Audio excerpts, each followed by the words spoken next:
MV St Thomas Aquinas was a passenger ferry operated by Go Travel, a Philippine-registered ferry passenger. The name was after the Catholic St Thomas Aquinas. The perimeter for this ferry are 455 foot, which is 139 meter long. The capacity for this ferry is 11,000 tons. This ferry capable to transport both vehicle and passenger. This video will show you the sinking of ferry MV St Thomas Aquinas in Cebu Strait, Philippines on 16 August 2013.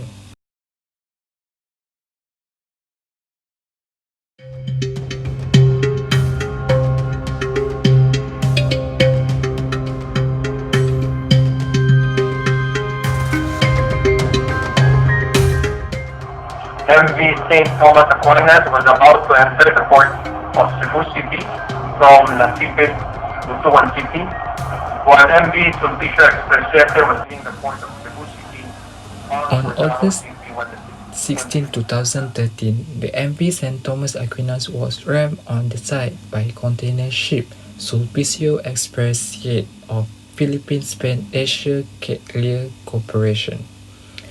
This incident happened in South Mactan Channel near Louis Ledge Lighthouse, and this incident caused a total to up 120 died. How was it happen?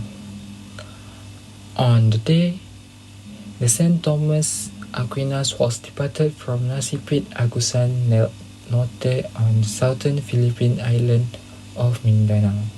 Approximately 21:00 Philippine time, it was heading to the port at Cebu when it collided with PSACC.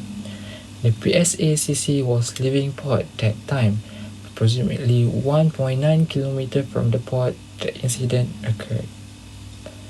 As PSACC ships are feared of being sinking casualty, she pulled back, allowing water rush inside the hull of St. Thomas Aquinas.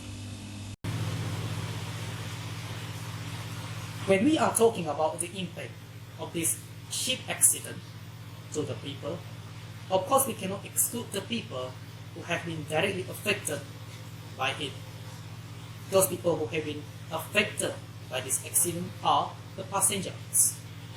This includes how many of them have died in the accident, as well as how many of them is still missing. Now, from one day to another, different news report has reported the increased number of deaths from this incident.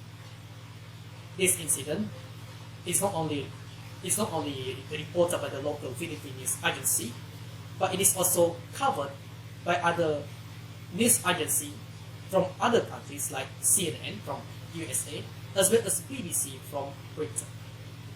For example, in 7th August 2013, the Philippine Star, the local Philippine news agency, has reported 31 deaths, and 172 passengers are still missing from this incident. 2 days later, in 9th August 2013, CNN has reported 38 passengers were found dead, while 82 others are still missing. On the same day as well, BBC has reported 52 people were killed, while 70 passengers are still missing. Survivors have told the news agency which some victims were found dead because they couldn't save themselves after being trapped. And there is some report which states that survivors have become so sick after swallowing seawater and oil which were leaked from the ship. After the incident, the Philippine government has come out with a system to ensure that the ship can pass through the Mactan Channel in Philippines safely. I need to make it a reminder that this incident happens in Mactan Channel, which is located in the Philippines as well. So the system known as the Vessel Traffic Management System, or VTMS, was built by the government itself with assistance from Japan International Cooperation Agency And with this system, every movement of the ships that passes through the Mactan channel can be tracked with the electronic system to ensure that all the ships can pass through the channel safely. With this system, ship collision, or I should say the probability of the ships to collide with each other is become smaller, thus making the channel itself safer for everyone. The oil spill has reached to Lapu-Lapu City, Cordova Town, and Mactan Island, Cebu in the Philippines, according to the C News 2013. And the shore area also be covered by oil, and it affect the fishermen in the Macau Island and the marine life. Example of marine life affected is saltwater eel, as you can see in this picture. This is an example of the video oil leak from the ship. As you can see from the video, the oil have affected the area of the ocean and will kill the marine life. Example like birds can lose their water repellency of their feather, and without proper insulation they can up dying for hypothermia. While fish, shellfish, and other underwater creatures can come into contact with oil if it meets into a water column. Adult fish can experience fin erosion when exposed to oil, as well as reduced growing rate and enlarged liver because they have to breathe in under the oil.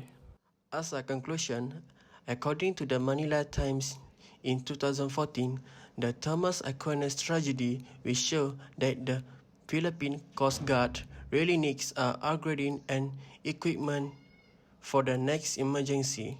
Lastly, this painful lesson have made the Department of Education take action to remind all schools in the Philippines to think twice about setting the sea on board filtrate.